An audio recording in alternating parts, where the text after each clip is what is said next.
Hello, everyone. My name is Renee McElroy. I am the founder and CEO of Touchstones Financial Wellness Services. And I'd like to welcome you to Budgeting Basics. This free webinar is provided by Touchstones today to welcome you to our webinar series here on our website. We hope that this will provide you with information to help you with your financial goals and your budgeting and future financial decisions.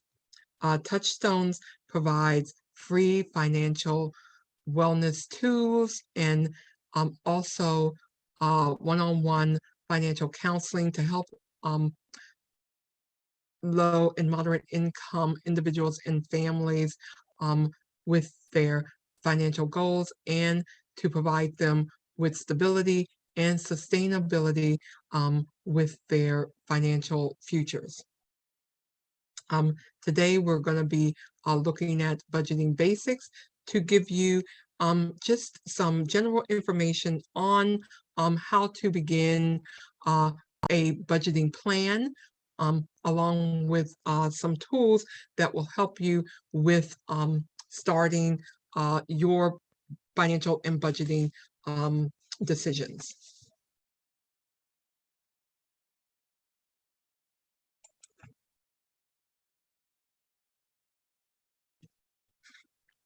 So, according to the World Bank, empowerment is the process of increasing a person's capacity to make choices and to transform those choices into actions and desired results.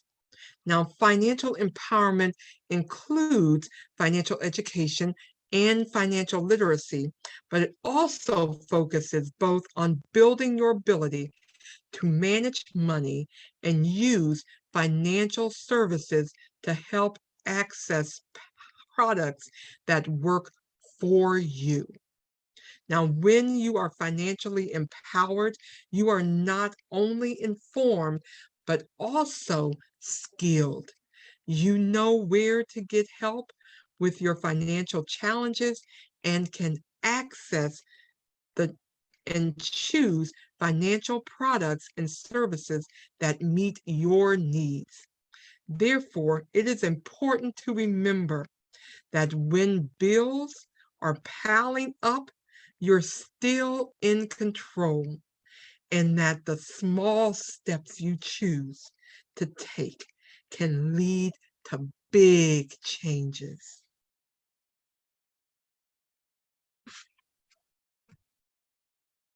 Now, there are 5 signs of financial stability.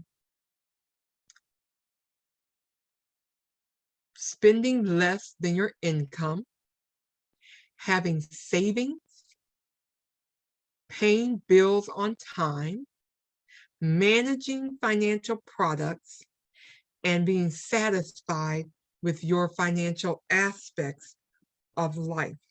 Now, the outcomes of these behaviors would be you would have money left over, you would have money in your savings account, you would not have any late fees, you would be able to manage your checking and savings account, and finally, you would have less stress.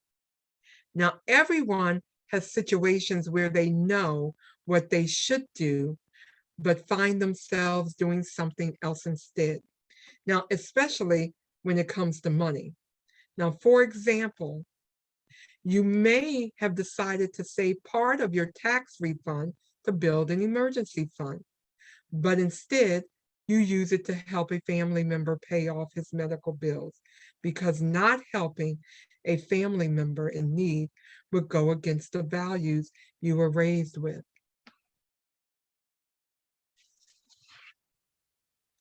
Financial decisions, no matter how well intended, are never made in a vacuum.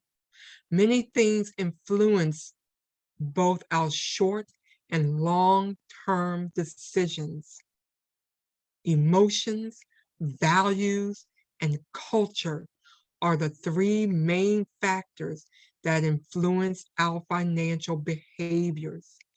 Understanding your personal values around money will help you understand what shapes how you prioritize your financial choices. Now, if you go on our website, you will be able to take a financial well-being survey that will help you understand how you feel about your financial situation, and it will help you understand how you make your choices about your money. And once you do that, you can look and see how you can better make choices about how you feel about your money and your financial well-being. So where to start? You can start with some simple questions. Are you spending money on things you don't need? Do you consider your needs versus your wants? And how much do you think you spent last month? If you are like most people, thinking about some of your goals means thinking about the money you will need to achieve them. Your goals may be having enough money to pay all of your bills each month. It may also mean saving to purchase a car or buying your first home. Depending on the goal, it can take just a week, a month, or even years to reach your goal. Depending on the length of time it takes to reach your goal, significant life events may derail your plans because you don't have enough money to save, or you are busy struggling to make ends meet today.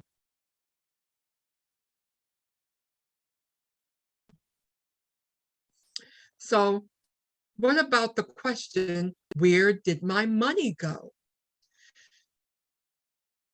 Tracking your income can be done by using an income and benefits tracker.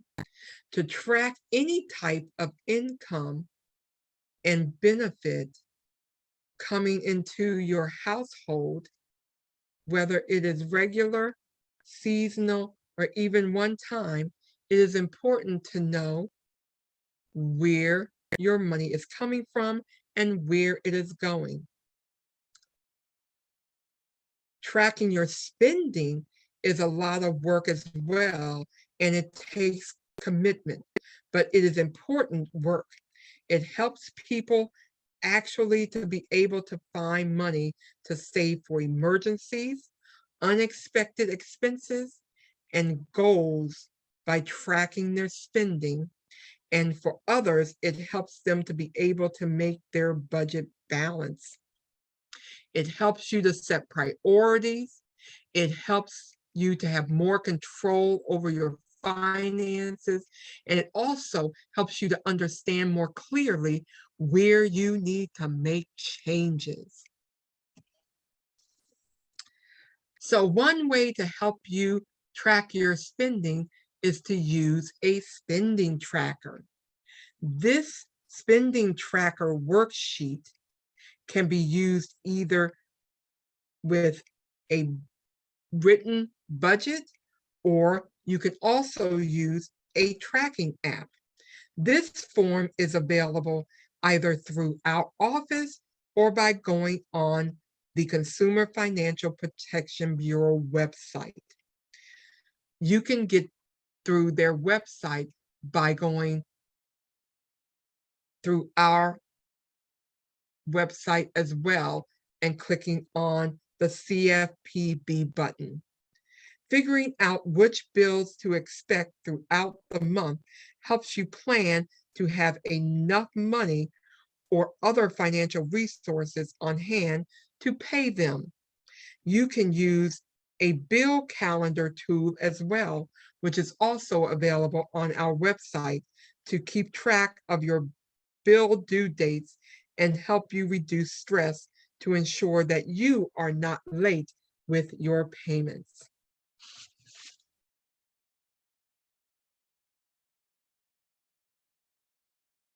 In addition to the tracking form, you can also obtain budgeting forms through our website that will help you keep track of your budget and your income and your debts and expenses as well. Check out our website to find all the forms that you need to keep track of your budget.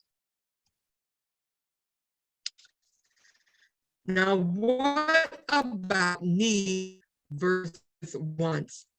No matter your situation, it can be helpful to separate your needs, obligations, and wants. This can help you set priorities and understand more clearly where you can make changes if you decide your spending isn't matching your priorities. Needs are things you must have to live. These are the things that are your shelter and utilities, food, medication, clothing, and transportation. Even with needs, you often have to decide what you can afford, what you can maintain, and what to pay for.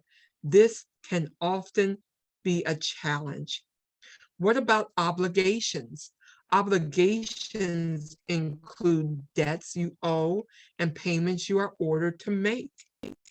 These can include child support, spousal support, and other judgments. And finally, what about wants? Wants are the things you would like to have but can survive without. For example, while a reliable car to get to work is a need, a new car with expensive features is both a need and a want. Separating needs, obligations, and wants can empower you to set priorities. Now, what about planning for and paying bills? Many people have recurring obligations like rent, utilities, car payments, child support payments, and insurance payments. Most of these obligations have a fixed due date, and if you are late, even by a few days, you will likely pay an extra fee and risk a negative entry in your credit history. In order to avoid late fees and other consequences, you will want to set up a bill payment tracking system to track your bill payments and their due dates. If you have a smartphone or a text messaging or even email, you might prefer to explore a bill reminders system or an app that can help you use a regular system for setting up your bill payments. Or you can use a bill payment calendar to help you with keeping track of your bill payment system.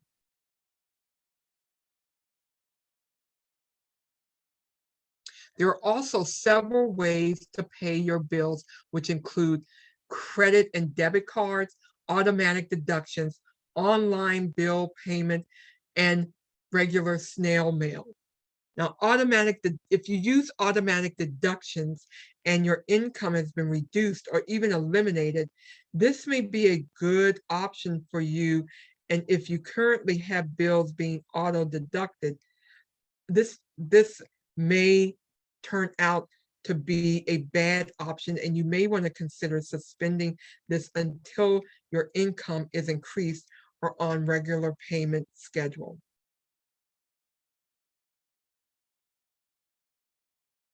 So how do I prioritize my bill if my income has been reduced or eliminated?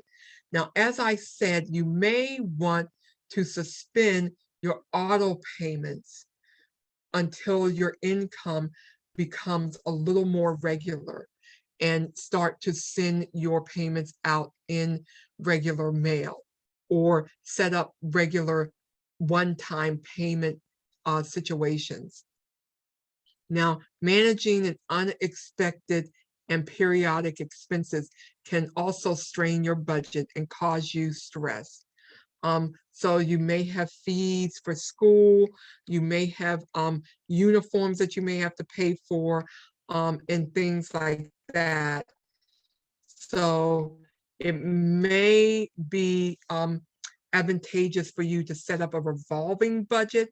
Now, this revolving budget allows you to plan for periodic expenses during the year, and it also allows for you to set money aside so that you have that money to pay for these expenses and it doesn't come out of your regular budget. Now, when you are prioritizing your bills and expenses, it helps you to decide what to pay first, um, because that can be an overwhelming time when your income is reduced or eliminated. It is recommended to look at what is the most important bill and expense to pay right now. Okay, so paying your monthly bills. There are many potential penalties if you pay late, such as late fees, losing possession of things, such as your car, um, and you may want to think about, you don't want to get evicted from your residence. So therefore, first priority would go to your rent, it would go to your food, it would go to your utilities, your car payment. It would even go to your internet if you are teleworking. And also, if you still have children that are home, that are doing school at home, you want to make sure that you're paying your internet. Also, if you have any legal obligations or insurance payments that you need to pay for healthcare, things like that, medication. So those are things that you want to put under as needs. Wants, as we said, are things you can live without. So anything that is considered a want, something that you can live without, you want to put aside.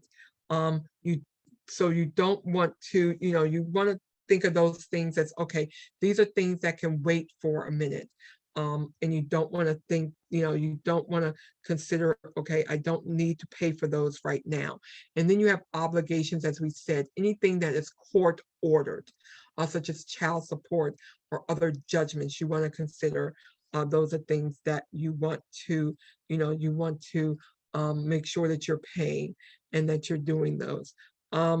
Potentially, child care, if you are working outside of the home, you want to put that as as an obligation, because you need child care. If for some reason you have someone who can take that cost up for you, or do child care for you, then look at that as an option. I know people think savings is a want, they think of that as something that they don't really need to do, but savings is an important thing. Paying yourself first, even if it's only $5, try and consider savings as something that is important, because you want to make sure that you're putting something away for financial emergency. Okay.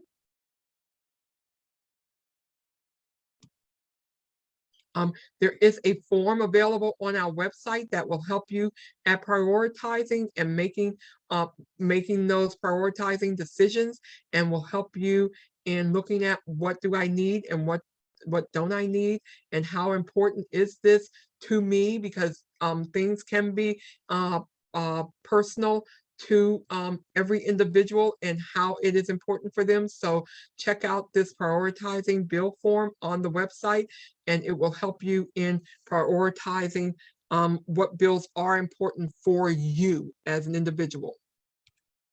Okay, and that's the second part of the form. All right, and you can sit down and do that as an activity as an individual or as a family. Um, if you have a spouse or someone who is living with you, I recommend that you do it as a family because everyone should have an input. Okay, contacting lenders and loan servicers. Um, when you are contacting them in terms of preparing for making payments or making arrangements, you want to make sure that you contact them as soon as possible because it's very important for them to know what your situation is and how much you can afford to pay and how whether you need payment arrangements. Just contact them as soon as possible. They do not know what your situation is unless you let them know, and it's very important to let them know as soon as possible in the beginning so that they do not send your debts to um, you know debt collectors. It's important that your debts remain with the original lender because you will get more understanding from them than you're going to get from collector. So if you can work with the original lender, it's more important to work with them than it is for them to send it to a third party because the original lender is going to be more understanding to make arrangements with you than them having to pay money to go to third parties and go to lawyers and go through all of that than for you just to say, hey, I got laid off.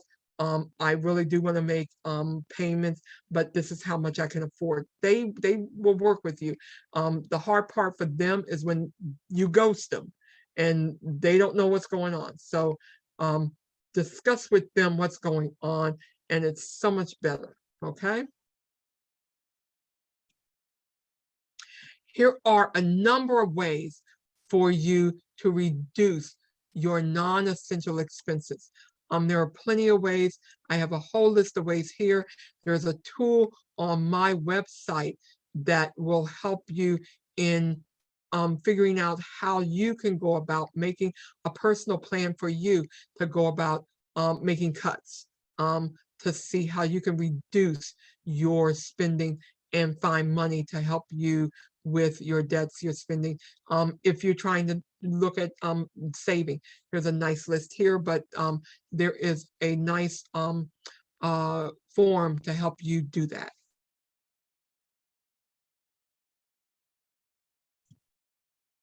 So setting goals. So um, making goals is individual to everyone. It's important when you are setting goals to make goals. Whether it is about paying off your bills, buying a first home, saving to purchase a car. Goals are important. Setting goals help you turn your needs, your wants, your hopes, and your dreams for the future into something concrete that can take that you can take steps to achieve. And when you set goals, you want to work toward making your future better. You want to prioritize on how you spend your money so that it goes towards things that really matter to you. You want to be able to measure and track your progress towards getting the things that you want out of your life. And you want to take pride in bettering your life and the life of your family. So setting goals are a way of moving forward. So when you set goals, you want them to be smart goals, okay? And the way to do that is you want them to be specific, you want them to be measurable, you want them to be achievable, you want them to be realistic, and you want them to be timely. So first of all, you want to ask yourself, what will I achieve by setting this goal? And that's the first thing you want to do. if you can't answer that question, then chances are it's not a goal that is important to you.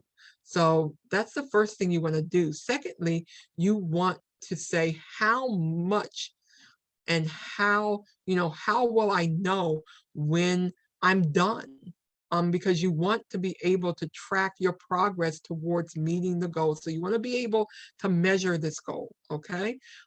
Thirdly, you want to ask yourself, is this goal something I can reach? You do not want to set a goal that is like unsurmountable, it's unreachable. You set yourself up for failure. Okay, so you want to ask yourself, can I reach this goal? I don't want it to be impossible. Is it something, is this, can I reach it? And then next thing, is it realistic? Is this something that I really want? Is this my goal, or is this Sam's goal? Is this Leroy's goal? Am I trying to do a goal that belongs to somebody else? Am I doing this because somebody else is doing it? Am I doing this because the group's doing it? I mean, is this something I really want? Um, is now the right time for me to do this? Should I wait and do this, a couple of years from now? Am I ready for this? So, is this realistic? And then finally, is it timely? You need to set a time for it. You can't say, I'm gonna do this goal and yeah, I'm gonna do this goal and I'll get it done. You gotta set a time. You wanna say, I'm gonna do this goal and I'm gonna have it done by, September of next year. You wanna set a time for it. Set a time, a deadline. So that's a SMART goal. You want to make sure that it's a SMART goal.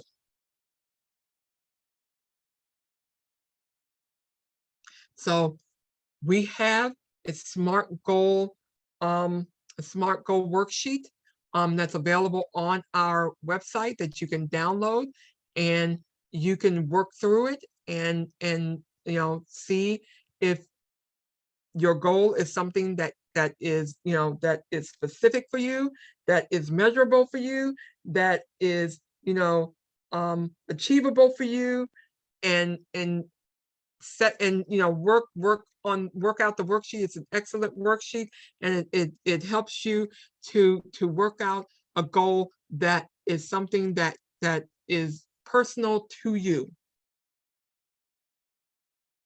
So again, if this sounds like something that you'd like to do, but you don't think it's something that you're going to be able to do on your own, then definitely reach out to us. Again, we are here to help you in whatever you feel that you are ready to do. We're right here. We provide both the tools that are available on our website, all are free, and we provide the support and the guidance that is also available here with the one-on-one counseling, which is also free. And all you have to do is reach out. As I said in the beginning, I am Renee McElroy. I am the founder and CEO of Touchstones. I am also an accredited financial counselor, and I am available here to help you in whatever your goals are. You can reach out to me by email or by calling 410-707-1378. Or you can go on our website and click appointment, and you can set up an appointment that way as well. I am happy that you chose to look at this webinar, and I hope you check out some of our other webinars on our website. And thank you again for joining us. And we are happy to have you check out our website. Thank you so much.